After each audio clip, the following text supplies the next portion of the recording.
Всем привет, дорогие друзья! Вы на канале Эмри Холла. Обязательно подпишись на канал, чтобы не пропустить мои новые видео. Сегодня у нас влог. Я вам расскажу, покажу, как мы живем тут в лагере. Ребят, сейчас вам покажу наш пятизвездочный отель. Вот здесь спит Мурадиль, вот он.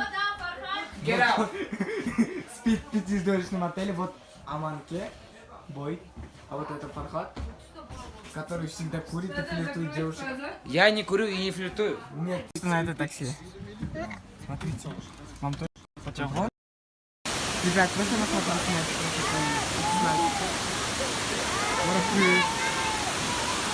вообще круто, смотрите, на водопад, а там есть пещера. Дедушка читает Коран и получает за это деньги. А вот Темирчик, а вот Фархат, он тут смотрит на природу. Я тоже смотрю на природу, вообще здесь круто. Ребят, мы уже идем 2 часа. Мы так встали, вон водопад. Видно. Ох, еще надо идти 40 минут, говорим. Ребят, вот мы уходим.